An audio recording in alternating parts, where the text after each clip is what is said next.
It doesn't go. It's a $500 million problem. You're not going to fix that with a $100 million Band-Aid. That's what they're selling.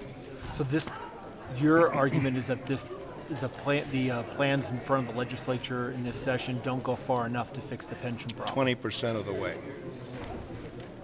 They are not going to work. Let me give you an example. They assume that they're going to make 7.75%, right? Yeah. Now, is that the PERA plan or the Both. ERB plan? Both. 7.75% return on their investment. On the assets. Okay. They also discount the That's pretty high considering. They also discount the liability by that amount. So that $6.2 billion unfunded liability, it's not $6.2 billion. It's $15 billion. How's it 15 rather than 6.2? Well, if I owe you $100,000 at age 65 and I can get 7.75% of my money, I only have to put like $2,000 away for you because compound interest will get me there. Okay. But I still have to pay you $100,000. So I'm adding up the $100,000 that we're going to owe to all these people, the pure dollars, not the discounted dollars, the pure dollars. It's $15 billion. So at the very least, though, could you say in a positive sense that if they pass this bill, it's better than nothing? Or these bills? It's worse than nothing. And I'll tell you why. They're misleading hundreds of thousands of people. They're misleading all the people covered by the plan. They're misleading all the people who are retired under these plans. They're misleading the taxpayers. Okay? And worst of all, they're misleading themselves because they really don't understand how serious this problem is. It's a $500 million a year shortfall. The unfunded liability went up by $559 million last year. So let's say that you had all the power in the world, and whatever you said would be the law. What's the best way to fix this problem? Okay, there's three things you have to do. One is it can't be just a contribution fix because you don't have enough money. The budget will not allow another $400 million to go in the plan. They don't have it. So you have to adjust the benefits. You have to suspend the COLA until the plan is 100% funded. That's what a lot of states are doing right now. How long would it take to get it to where it's Well, depending solvent? on the investment return, it could take 25 years. Okay.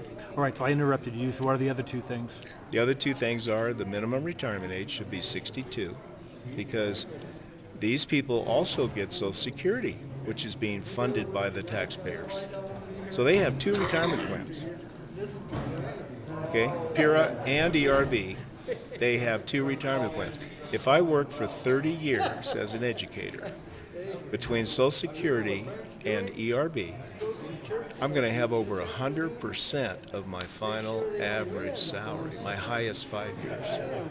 Would you like to have a retirement plan like that? Sure. Yeah. And then have it go up by the cost of living? And then what's the third thing? The third thing is that new employees, it's obvious that we cannot afford a plan this rich. Okay. So for new employees, you got to scale it back like it started. When the plan was first started, it was 1.5% of final average pay per year of service. You got to go back to that. And that's so the taxpayers get credit for what they're doing on the Social Security side. Okay?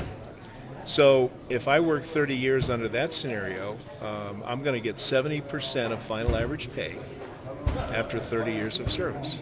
That's still a heck of a benefit. And Social Security has a CPI, right? So I'm not totally without, cost of living increases. But the increases should be based on the funding status of the plan, and they should be a one-time thing every year. So it's an ad hoc COLA. That's what you call an ad hoc COLA.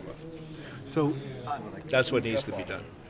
And if that, so your suggestion is, if you were a legislator here, you would vote against what's coming up. Oh, absolutely. And then come back in the next session With something that's going to work. more substantial. Yeah. This keeps the taxpayer's contribution where it is right now, 10.9% of pay. It keeps the under 20,000 employee at 7.9. The over 20,000, they go up just slightly to 9.9. We also lower the interest rate to 7, so it's easier to hit that target than 775. And the plan is 100% funded in 2038, 26 years, 25 years, excuse me. Think that can happen? You think the lawmakers here will have enough gumption to... Not without a turn it fight. What I hope happens is if they do pass these inadequate bills, I hope the governor vetoes them and says, hey, we have to fix this. We cannot do this, let's fix 20% of the problem. Can't do that.